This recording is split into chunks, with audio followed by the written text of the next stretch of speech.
Hi, Tim. Hey, Bob. How are you? Doing well. How are you doing? Pretty good. Let me introduce us. I'm Robert Wright. This is The Wright Show, available in both streaming video and audio podcasts. You are Timothy O'Connor, professor of philosophy at Baylor. Is that right? That's right. I'm also at Indiana University. Oh, you still have an Indiana affiliation? I do. Well, that's a nice way to have your cake and eat it too, I guess. Yeah. But It's temporary. You're at Baylor Yeah. right now? Yes. Right there along IH-35, as I recall. That's right. I went to TCU as a freshman, Oh, you did? and I had gone to high school in San Antonio, so I drove by Waco on more than one occasion on IH-35. Right. And how are you liking it there? You've been there a few years? No, just arrived in August. Oh, really? So still getting my bearings. I have no roots here in Texas. How did you like that humidity in August? It's probably a lot like Indiana, actually. Yeah, just ratcheted it up a level. Uh-huh. But it wasn't too bad this summer compared Okay. to what I'm told. So we are going to talk about a couple of things. You've written a book about free will called Persons and Causes, The Metaphysics of Free Will, Oxford University Press. You also wrote a book called Theism and Ultimate Explanation. So we will probably get into theology a little by the end of this. Okay.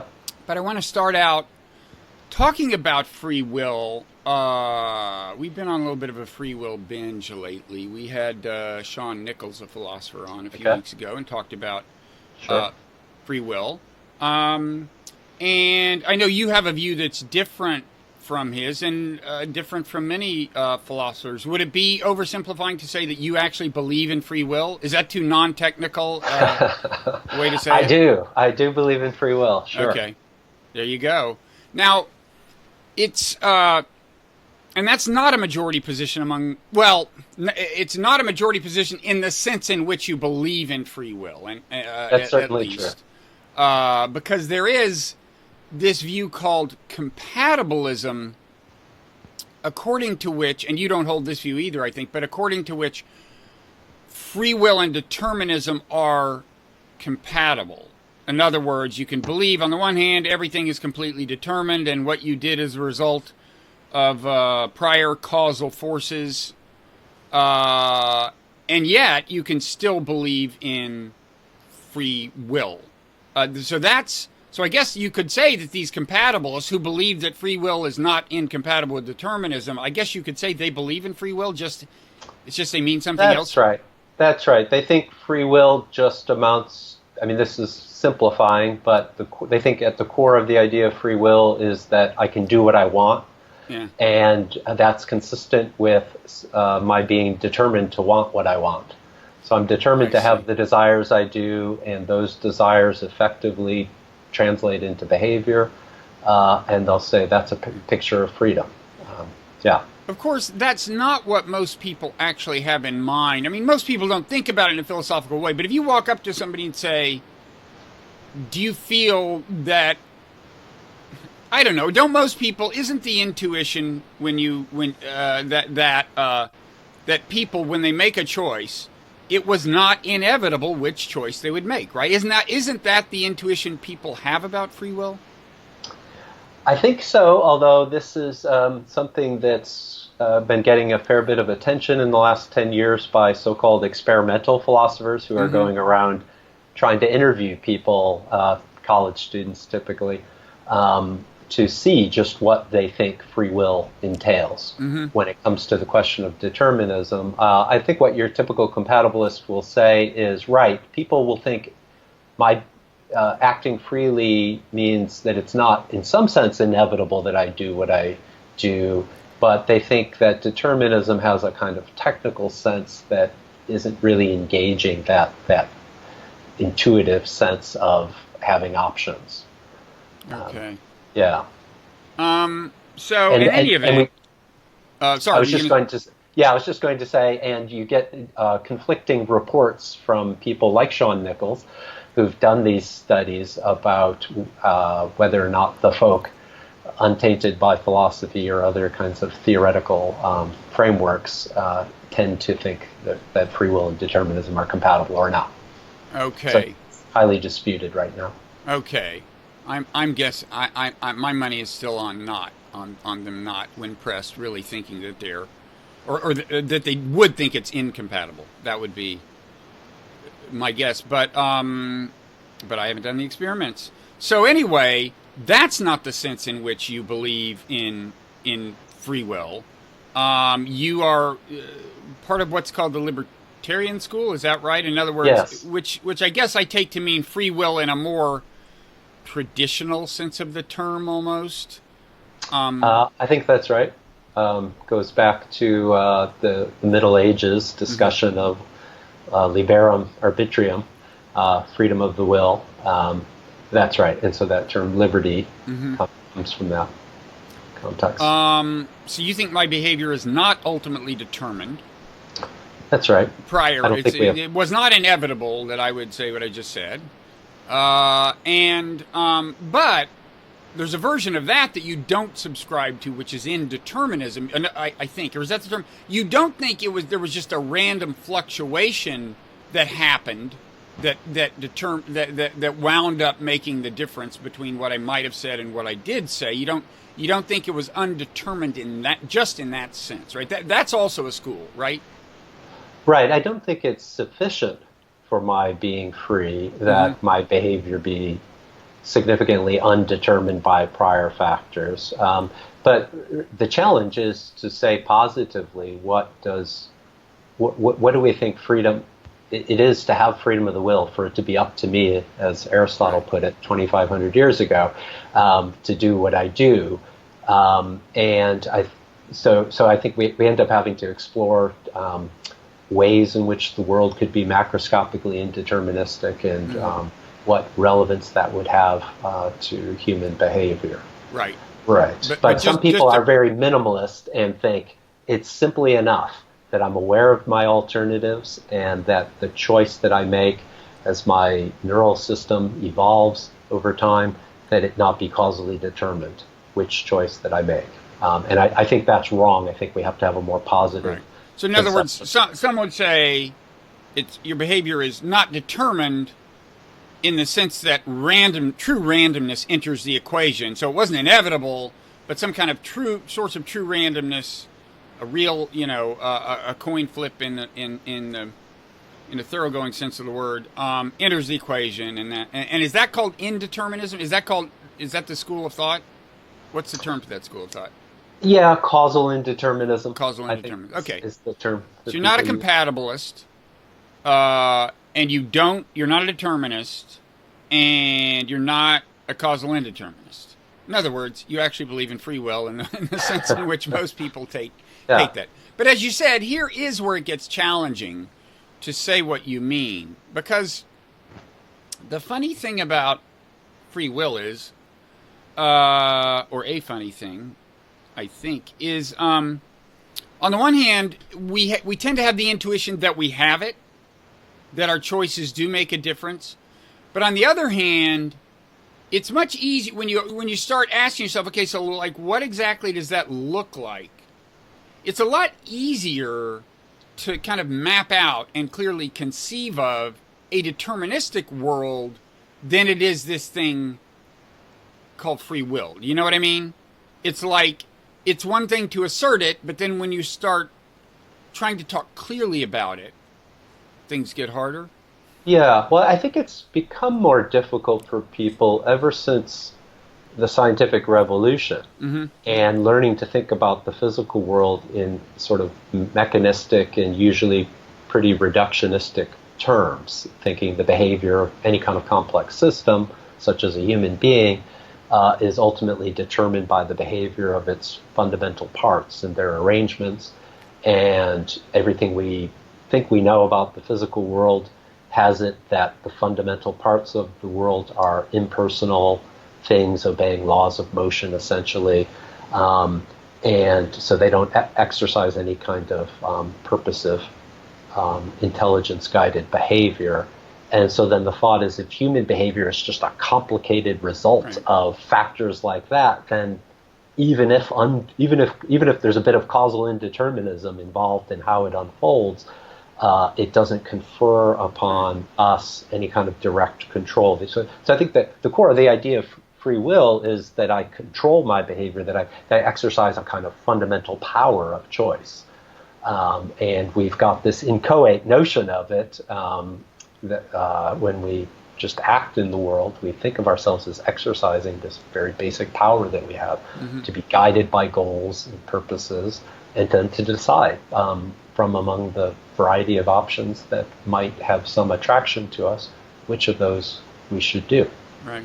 And so what we have to do to believe that human beings have free will is to think that this intuitive idea of a power of choice really answers to something. It's a kind of fundamental macroscopic power that human beings do, in fact, exercise, and perhaps other kinds of goal-oriented animals in some more primitive way. I was going to ask you that. I mean, I would think that not only the scientific worldview complicates our assumptions about free will, but also the theory of natural selection might, in the sense that most people would say, no, a bacterium doesn't have free will, but, it's a kind of seamless chain in some sense from bacterium to us. So I was gonna ask, like, at what point would you posit that free will enters the picture? Good. So I think it would be surprising if human beings exercise some kind of fundamental power of choice and other higher primates don't. But of course, we have no reason as yet, although this question's getting complicated a little bit, but we have no reason, I think, to believe that other primates have a moral sense, or at least not a moral, right. That's why you kind of, it's getting a little more complicated, because they certainly, even there too. So there's two questions. There's the question of free will. Then there's the question of moral responsibility for behavior that we think presupposes free will. Right. So you could think that free will extends further down our genetic ancestry, but perhaps not moral responsibility, because you lack the certain cognitive aspects of moral responsibility and awareness of moral phenomena, the moral salience of certain kinds of behaviors. So respecting that there are these two different questions, but just focusing on the core notion of freedom just as a power to make choices, I think we exercise that, or at least we appear to. It's ultimately an empirical question. And so I think it likely, given what we know about our embeddedness in the evolutionary history of life, to think that other animals do too. Mm-hmm. I mean, of course, people do have... There are thresholds that our species cross that no other species crossed. I mean, we have a kind of a self-awareness, and we have this complex language that allows us to talk about ourselves and talk about why we did things and so on. So, I mean, I would respect someone who said they thought it was only humans. You could make, who had free will, you could make the argument. But anyway, you're not assuming as much. I'm not assuming that. I think that it's, the details we'll get a better handle on them as time goes on. But certainly we need to, to get back to your original question, free will can't be just this magical power that pops up late in evolutionary history in just one species. It has to be something that we can see at least precursors of, right? There have to be part of the evolutionary scaffolding that gave rise to the suite of capacities that we do have. Elements of that need to be there in order to make sense of the idea that we suddenly have this power. So I think free will in the fully orbed sense, in which mature adult human beings typically enjoy it, it builds upon capacities that we see in other kinds of animals as well, and maybe just ratchets it up to a more sophisticated level. Okay. So we talked a little about where you fit on the landscape of opinion, of kind of academic opinion on this subject. What more can you say about your view of free will that distinguishes it from others who might say that they are libertarian, as well, libertarian in this philosophical sense, not in the political ideological sense, but what are there other things that are distinctive about your conception of free will or about your argument for it? Yes. So I have a certain kind of view about thinking about the natural world more generally and the powers that get exercised by all kinds of entities in the world, including inanimate objects. I think that the right way to think of the physical world is in terms of distinct kinds of substances or objects interacting and exercising powers. So I think electrons are a kind of fundamental entity that exercise powers in the way they interact and unfold with other kinds of subatomic particles. And ever since Hume, many philosophers have sort of fallen into this way of thinking about causality in the world as just a kind of flow of events, and that substances are just the occasion for events to interact in various ways. And I think that view, persons kind of fall out of that picture in a way, or their basic activity is not. It gets submerged in that kind of picture, and I don't think we have good reason to embrace that kind of metaphysical way of interpreting the world. So I think all kinds of objects in the world exercise powers. What's distinctive about free will is that it's a rational power. It's a goal-directed power, but it is a power of the human being. And so it's something that I do. So that question that you opened with about mere chance, randomness, I want to say, well, no, it's not. If I do something, it's not chance or randomness. It's a choice that I make in light of the goals and or desires that I have that are driving that choice.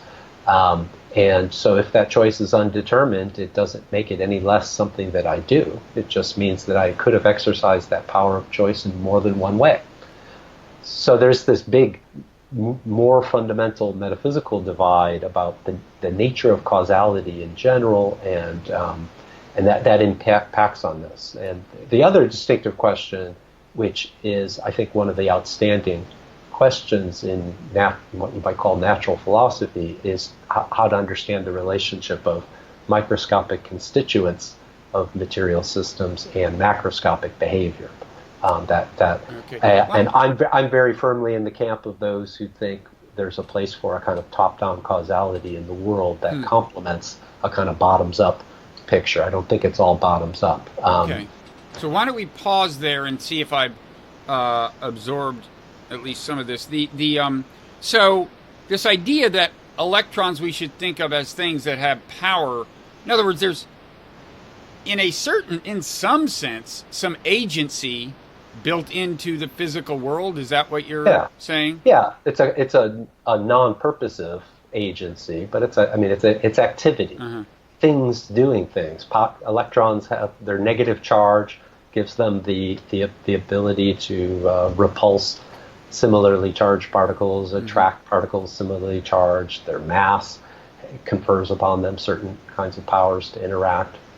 Yeah, so it's a world of interacting things. And you contrasted that with, well, you mentioned Hume, who had this. I guess you're referring to his kind of casting doubt on the more intuitive sense of causality, in saying like, all we ever know for sure is that this happened after that. To say that.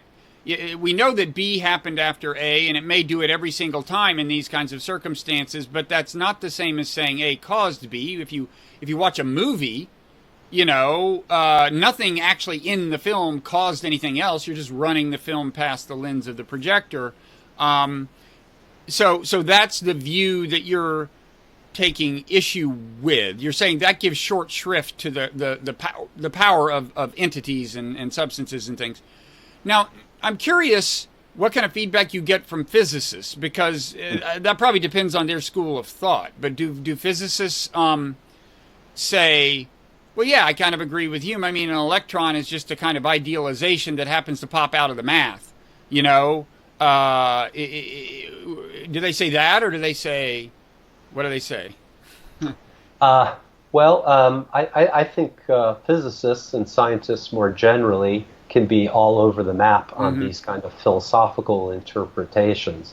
Right? The science delivers us a formalism a way of representing events in the world and their interconnections, right? How systems evolve over time. Physics par excellence represents things this way, in this highly formalized way.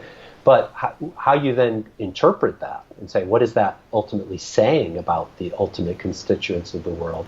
That's ultimately a philosophical question that scientists, like philosophers, have their philosophical biases. So you will find some who will say, we have no use for this notion of causality conceived as a primitive kind of bringing about relation in the world. There's just the space-time manifold, and there's just the events distributed there, and all we're doing is charting patterns through that manifold, and that's it. That's all of reality, a very, very spare, reductionistic way of looking at it, whereas others, I think, reject that way of interpreting the picture of the world. So I defer to the physicist when it comes to basic physical theory, but the philosophical interpretation, I don't think they have a special insight into necessarily, and it's shown by the fact that they don't all agree. They don't agree. The one thing a physicist could say is, yes, I agree with you that it makes sense to think of the electron as a thing that possesses a kind of power, but when we watch that play out, its use of power, so to speak, this happens, the power gets discharged in a completely predictable, deterministic way. So if you've got a lot, and let's don't get into quantum physics right now. We can get into it later, because in the case of electrons, of course, that complicates the story. Sure. Although the average physicist would say, to the extent that it's not determined, it's just true randomness. So that doesn't really help your story so much, right? The conventional physicist way of talking about this. Anyway, let's leave quantum physics aside and just say, assume the determinism. The physicist might say, yeah, electron has power, but the power is always discharged in accordance with these laws. So it's really a deterministic discharge of power. And you can add 1 billion electrons together into your brain if you want, but if each of them is deterministic, then I don't see where the free will comes in, right? That would be a kind of thing someone would say. Right. So I do think it's highly significant to the question of whether we have free will that our fundamental physics, at least as it's usually interpreted, quantum mechanics, of course, is highly contested how to understand it, but as it's usually interpreted, it is indeterministic, right? Now, and I don't think that automatically means, oh, okay, free will is thereby vindicated, but at least it opens up the space for the possibility of behavior that's not determined in the traditional Newtonian sort of fashion. That's not determined. I just would have thought that it mainly opens this space, or at least without thinking about it further or adding something to the argument, I would have thought it mainly opens the space for the people we referred to as causal indeterminists, who believe that, no, your behavior is not determined, but it's just random to the extent that it's not determined. Yes, but then the question becomes, okay, but when we aggregate billions of these microscopic entities into relatively stable systems, like a human being, how does that work? And does the behavior that suffice to explain experimentally small-scale little particle systems in isolated little chambers that physicists study, fundamental particle physicists, does that generalize out in the wild when these microscopic entities are embedded in enormously complex systems involving nested hierarchies, like a human being? Or do at various junctures, top-down influences start to play a role? Okay. This is something that scientists themselves argue very strongly on either side. There are a number of scientists who have no particular aim of defending human free will, but who want to say that when it comes to complex systems behavior in general, all right, you need to really understand the behavior of the system. It's not enough to understand the characteristic behavior of the particles that compose the system, that there are new patterns of activity that take place under certain controlled contexts. So this is emergentism, or the view that there is such thing as emergent properties? That's right. Now, and yes. Well, can I ask? I mean, I assume there's different ways of interpreting even that. I mean, you could, Yes. you could say, of course, reductionism, we should say, is in the non-pejorative sense of the term. I mean, one thing it is just an accusation that's hurled against people you don't like in academia. You just call them reductionists, and they hide their heads in shame. But in the technical sense of the term reductionism, what that means is that at a higher level of organization, like, my brain or something, you really could understand, you could explain everything about the functioning of my brain in terms of lower levels of organization, in terms of cells, and the cells could be understood in terms of molecules, and the molecules in terms of atoms, and all the way down. So you could reduce the behavior of the higher level system to lower level causes and comprehensively explain everything. That's reductionism. Now, as I understand the term emergence, it could mean a couple of things. One thing it could mean is, yes, the reductionism is correct, but the behavior of the brain is still most efficiently described in a language that's not about cells and so on, because there is a coherence about the behavior of my brain. So it makes sense to use terms like, I don't know, like whether it's thoughts or synapses, whatever, something other than like electrons or subatomic particles. So you could be a reductionist and still say, I'd still want to talk, for the sake of efficiency, I want to talk about the brain in a language that isn't the language of physics. It's the language of psychology or neuroscience or something. Then there's also, and I assume this is where you come in, there's an emergentism that says that, well, yes, it makes sense. It's most productive to talk about the brain or any higher level system in a language that's specific to that high level of organization, like psychology or neuroscience in the case of the brain. But moreover, it isn't just a matter of efficiency. There are properties that emerge in the behavior of brains that are not reducible to the lower levels of organization. Is that all correct? Right.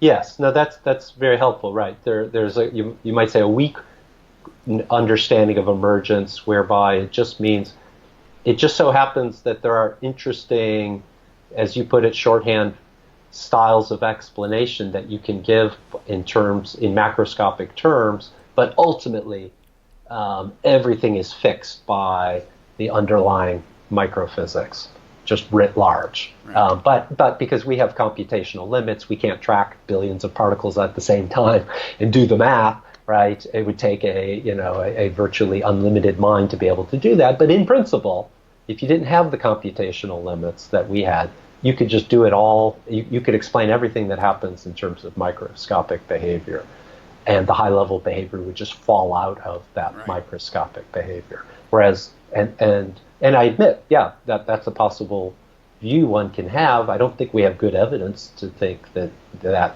view is generally true.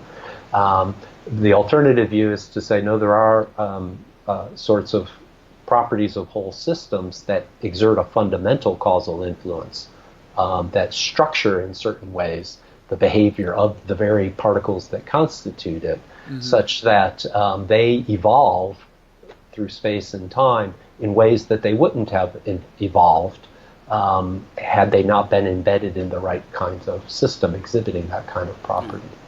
So this is what you mean by top-down. Yes. It's, is it almost like a feedback? But no, feedback might sound too deterministic. But I mean, the bottom-up, the powers you attribute to small entities at the bottom kind of emanate upwards to the higher level and impart a kind of power, you might say, that is greater than the sum of the parts. Yeah, I think it's a two-way kind of picture. You see scientists, some, trying to articulate this picture. I think the Nobel Prize-winning physicist Robert Laughlin, who does solid-state physics, he seems to be groping towards such a view. Dennis Noble, systems biologist at Oxford, very distinguished scientist, he certainly thinks you've got this interplay of top-down and bottoms-up factors in order to understand any kind of biological system. And others as well. The physicist George Ellis just came out with a book defending a picture like this. Okay. Now, I will say it's hard for me as a philosopher sometimes to interpret scientists when they sort of kind of reflect philosophically on these kinds of themes, because they tend to use words in ways, there's a language barrier. Different disciplines understand these words in different ways. So I'm not always sure in interpreting them. But those are three examples of very prominent contemporary scientists who certainly are strongly attracted to something like a strong emergence picture. Okay. Now, speaking of language barriers, if you actually look at your book in which you're arguing for free will, there would be a lot of stuff that the layperson is going to, have. It might strike the layperson as a very indirect mode of argumentation, right? Because there's a lot of kind of subsidiary issues that have to get sorted out. Is there a way of, beyond what you've already said, which has given us a sense of your view and even your argument, is there a way of further describing in a way that's accessible to a layperson what your kind of mode of attack is, so to speak? How you argue for the position? Yeah.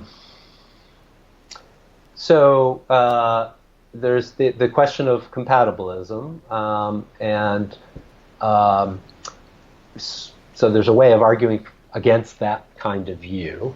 But I don't think that's the question that most interests you. You're inclined away from that. If I could pause on a question, okay. With one question is, how did compatibilism get taken seriously in the first place? I mean, it just seems so obviously to me a kind of a bait and switch. It's like there's a kind of free will that's compatible with determinism. It's just not the kind of free will anybody wants to have or is interested in. That's the way it seems to me. Now, as you suggested earlier, maybe this experimental philosophy will show that I'm wrong and it's exactly what everybody means, but I'm kind of surprised. It just seems to me so clearly to hinge on a sheerly semantic issue and not address concerns about free will as they originally emerged and as they emerge in a lot of people.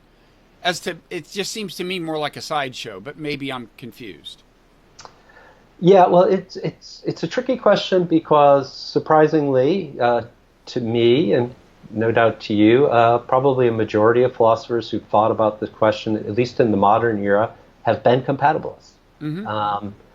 And certainly there have been many very distinguished defenses of compatibilism, and the question is why, and are they really thinking about the idea of free will in the original sort of intuitive sense? And sometimes I do wonder about that. There tends to be a correlation, I think, between being a compatibilist and having a somewhat deflationary view about what it is for a human being to be morally responsible for her behavior. Right. So it may be that, under the pressure of a certain kind of worldview that to some people, I dispute this, but to many people, they think that human behavior is determined, effectively speaking, is very likely true. If you think that, it's very difficult to give up. Are we to give up the idea that human beings bear any moral responsibility for their behavior, right? So maybe under the pressure of those two things, you're going to look for a way of reconciling them. But this is... Okay, so it's a way to seem to reconcile determinism with moral responsibility. Yeah. Okay. So, sorry, I interrupted you. Back to where you were heading. You were going to move on beyond compatibilism and talk about your approach to this argument. Yeah. So, my approach is to take our naive self-conception seriously as a starting point, and then try to bring that into conversation with all the things we're learning in the sciences. So we start with the idea that, we are purposive beings. We are usually aware of the purposes that are guiding our own behavior. We deliberate, we make choices. It seems to us that there are a variety of things we might do on any given occasion, and it's up to us to decide. Of course, much of our behavior is sort of automatic behavior that we just kind of go about normal routine behavior, and I don't think we're making indeterministic choices on those occasions. But when we stop to reflect and we feel the pull of acting in a variety of possible ways, then it seems to us that we do exercise the power of choice, and we could just as easily have chosen otherwise. Okay, so I take that naive stance at face value, and then I ask, is there any reason to call that into question? And it seems to me that the reasons people have for calling that into question are just not compelling reasons. There's the old reason going all the way back to Newton's physics. Well, the physical world is deterministic, therefore human behavior must be determined. But I take it that the change in physics over the last 100+ years makes that no longer a compelling argument. There's the view that, well, even if there's indeterminism at a microscopic level, once we get to stable physical objects of the kind you can observe, nobody thinks it's an open question which way the rock's going to fall once a certain force is exerted on it, and that's true. So a lot of complicated physical objects exhibit, you might say, quasi-deterministic behavior. You can still use Newton's physics in a lot of contexts and get very precise predictions about behavior with no surprises. That's true. But we never thought, naively, we never thought rocks were like human beings. We don't think rocks are goal-driven beings that often find themselves with conflicting desires and needing to make choices about the sort of path they want to follow, and ultimately maybe the kind of person they want to become as they follow certain paths and not others. So we are distinctive that way. We share with animals a kind of other animals a kind of goal-directed behavior, and then we have this further, as you noted, we perhaps uniquely have this capacity to sit back and reflect. We're aware of ourselves as selves, mm-hmm. and we're also aware. We can also reflect on the kinds of motivations that move us, and we can I can ask myself, do I want to be the sort of person that typically does this sort of thing? I can engage in certain kinds of self-intervention and say, no, actually maybe I'd rather be this kind of person, mm-hmm. for whatever reason, and try to begin to change my own characteristic patterns of behavior. So there's all these distinctives of us, or at least enhancements of kinds of capacities that we see in more rudimentary form in the animals, these distinctives seem very relevant to the question of whether our behavior is determined or not. They seem precisely distinctives that open up options for us that we don't think is true of the inanimate world around us. So that's where I think we're at. I think we can make sense of the idea that we could exhibit top-down control over our behavior, even though in another way, what I am physically is some working out of the behavior of parts of myself that I don't directly control. And it's complicated to figure out how those two go together, but I think that's an interesting empirical challenge. I find it really interesting that in the last half of the 20th century on into this century, there are a lot of scientists who are now thinking really hard about that mm-hmm. micro-macroscopic relation. I've read in sort of highbrow publications, that the biologists are seeing evidence perhaps of quantum level effects even at the level of basic biology. Right? We're not talking about purposive activity. So it's an open question. We haven't had the means to test these kinds of things. Increasingly we will.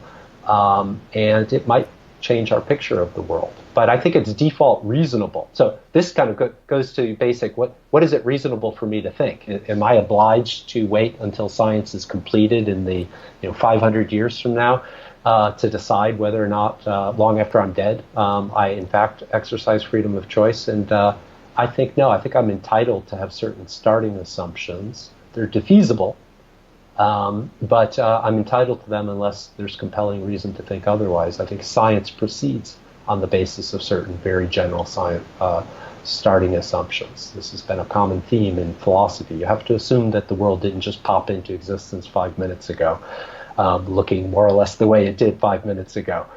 You have to assume that I am, in fact, aware of my own beliefs and motivations when I'm speaking to you right now. Because if I don't make that assumption, then my whole interpretation of the world begins to break down. There's a whole variety of assumptions we have to make to do science. Well, it's part of our one of the a fundamental assumption of the social side, the practical side of human life, the way we engage with one another, that most people, most of the time, have a measure of control over what they do. And it's up to them. And so they can be held to account for their behavior, and I can too. It's a fundamental assumption of human, it's a cross-cultural assumption, I believe. Some people challenge that, but I think that's a misinterpretation of the data. That's another I tend to agree question. with you that around the world, notions of moral responsibility and free will are pretty robust and connected to one another. Yeah. Not that I've been everywhere, but I haven't seen a lot of good counterexamples. Of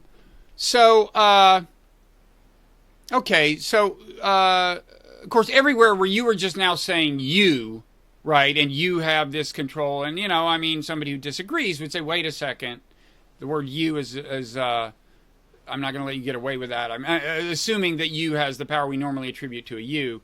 And in fact, just as a footnote, it's kind of interesting that Hume, who had these doubts about the power of causal agents, also had these doubts about the very existence of the self. Yes. Those things are probably related. Yes. Yeah. But let me ask you about consciousness, by which I just mean subjective experience. In other words, I don't mean something that's necessarily confined to human beings. Right. As Thomas Nagel put it, it may be something to be like a bat or another animal, and it's the fact that it's something that it is like something to be a person or like something to be another animal. That's, when you think about it, pretty interesting. I mean, it's you can certainly imagine a universe without that. And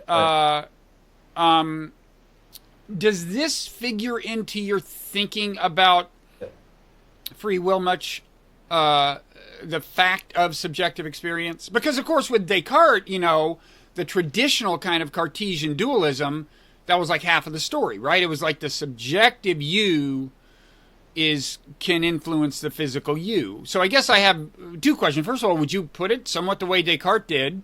And secondly, whether or not you would put it that way, can you elaborate on how the subjective experience enters your view of things? Yeah.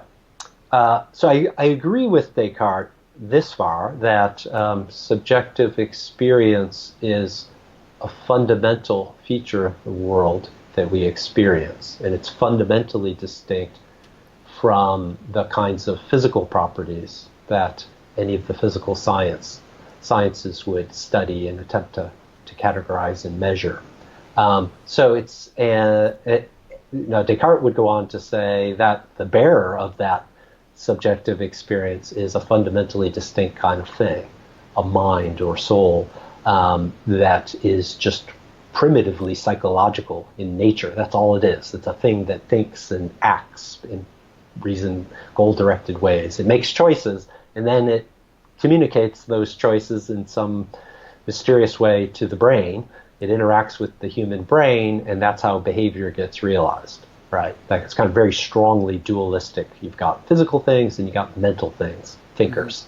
Whereas I want to say, no, we are fundamentally physical things, but we do have these psychological properties. We are subjects as well as objects. So there's a duality to our nature. We're both physical and irreducibly subjects as well. And so that's relevant to free will in that I think it's sort of more direct, to my mind, dispositive evidence against a thoroughgoing reductionism. Because I think philosophers argue about this, but I'm on the side of those who think simple reflection on the nature of subjective experience strongly suggests that unless paradoxically we take it to be illusory, we just believe that we have this kind of irreducible subjectivity, but in fact it's just physically realized belief states going on. And this is a kind of view I take seriously, but I should say, I take a little bit seriously. I think it's the best thing for the materialist to say, right, we're subject, we have this strong disposition to believe of ourselves, that not only are we aware of the world around us, we're aware of the very states by means of which the psychological. But have you ever met someone who was making that argument and said to them, is it like something to be you, and had them say no? No. Okay, I rest my case, but go ahead. Yeah. Okay.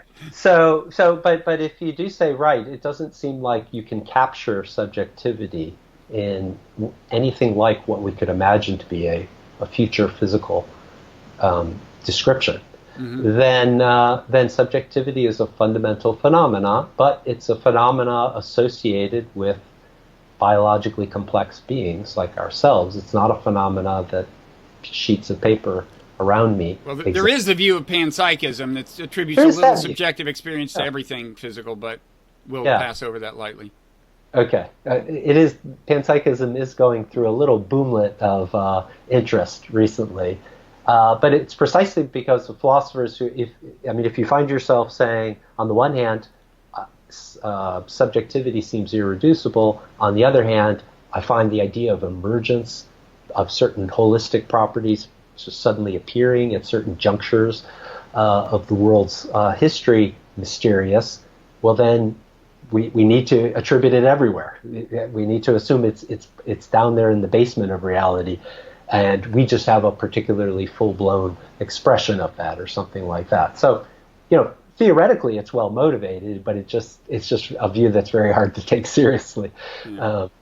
Because we'd have to speculate about the psychological character of inanimate physical things. But yeah, but if you don't embrace panpsychism, then you're stuck with you're stuck with, or you embrace a view on which human beings are irreducible subjects, and so we have a power of conscious awareness. That's a fundamental power, I take it. And so then that we might have a power of choice, as we seem to, that would also be a fundamental power, is no longer quite so surprising. And I assume there's a correlation, if loose, between philosophers' view on free will and their view on consciousness. I mean, you've got two kinds of views of consciousness, which seem to me not to incline you necessarily toward taking free will seriously. One is so-called epiphenomenalism, according to which consciousness, it is a product of, you might even say a byproduct of, the physical workings of the brain, but it never in turn exerts an influence on those workings. So it's like, the brain is the steam engine, the consciousness is the steam, and then there's an even more dismissive of the significance of consciousness view, which is kind of, well, if you can pin him down, I guess Dan Dennett's view, but it's a view that either says or comes close to saying that consciousness doesn't exist. So I would assume those people tend not to be especially amenable to arguments in favor of free will. Yes, at least free will understood in the way we're talking about here. Yes, that's right. Right, and so generally in having a kind of philosophical conception of the world, people tend to be drawn to package deals. So people who, and this is one instance of that, people who are strongly inclined towards a kind of anti-reductionism about consciousness are at least going to be more friendly. They're not all going to necessarily embrace free will as I think of it, but they're going to be much more open to thinking of the human will that way. Whereas I think it would be very hard, if you have this kind of deflationary view about human consciousness, to nevertheless have a robust view about human free will, understood as a indeterministic power that agents exercise. Yeah. Okay. Let me ask you. I know you also wrote this book, Theism and Ultimate Explanation.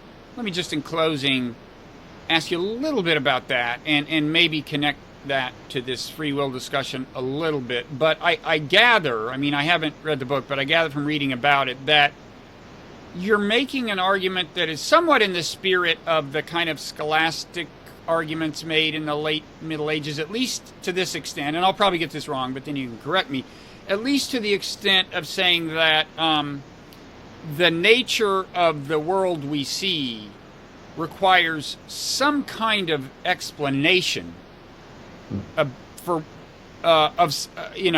other words, that there must have been something that in some sense brought it into being or underlies it, and that thing has at least some of the attributes that we associate with God, or that have been associated with a God in history. Of course, you wouldn't claim that you can get very specific in describing the attributes of God, not at least not specific in the sense in which specific religions have gotten specific. I assume you wouldn't argue that on the basis of philosophical argument alone. You can do that, but am I right as far as I've gone about your argument?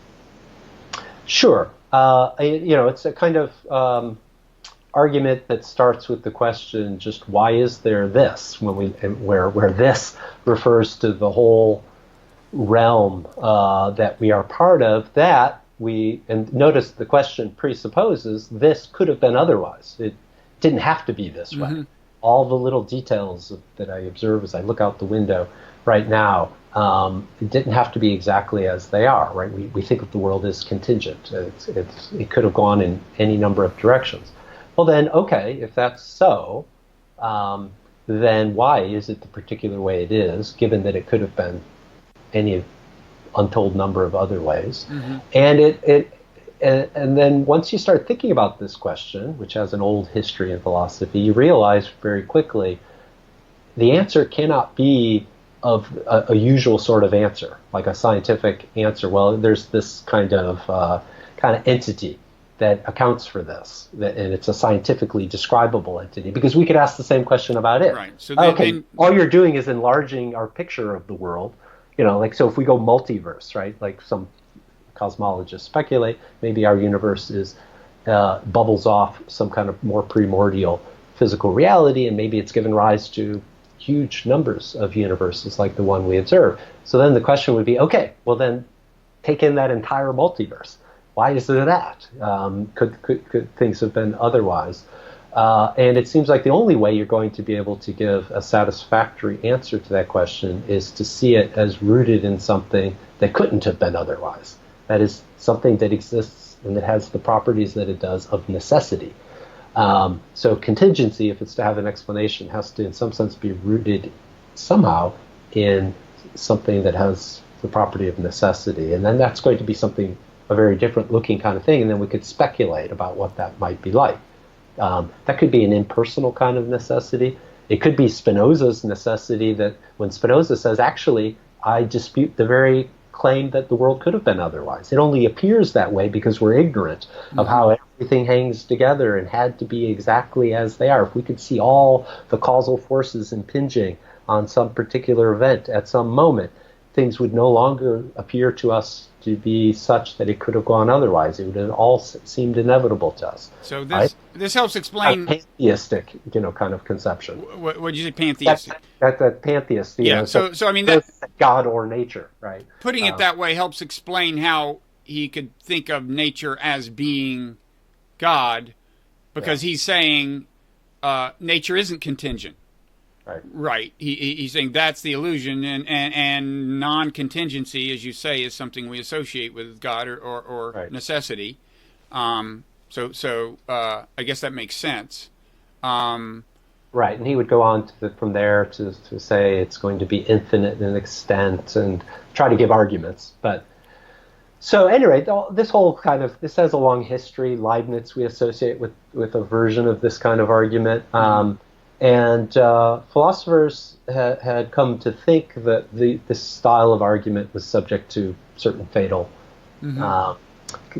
objections. And I think that's wrong, but it takes us deep into the logic of explanation to see why it's wrong. But you can see right on the surface that it looks a bit worrisome. How can contingency, the things possibly going otherwise, be rooted in necessity? right? Right. If anything that comes out of necessity, you might think, has to be necessary, right? So it looks like these two categories don't fit well together, and so you never get an explanation that's going to satisfy what you want. I think that's wrong, and actually, I think reflection on science. Science has learned to be comfortable with indeterministic explanation. I think it actually provides clues to kind of go back to these older arguments and try to make sense out of that. But big picture, really big picture, is that I do think theism, contrary to a lot of modern thinkers, theism is actually a very fertile kind of metaphysical framework where we can bring together a lot of things that we intuitively want to think about the world together with everything we learn from our best science. That's a big, bold claim, but anyway, that's the kind of position I have. I think theism is at the end of the day, it's a more powerful explanatory framework than a kind of metaphysical naturalism, which is its chief rival. So, in theism here, meaning the idea that behind it all is something with the properties we associate with a god.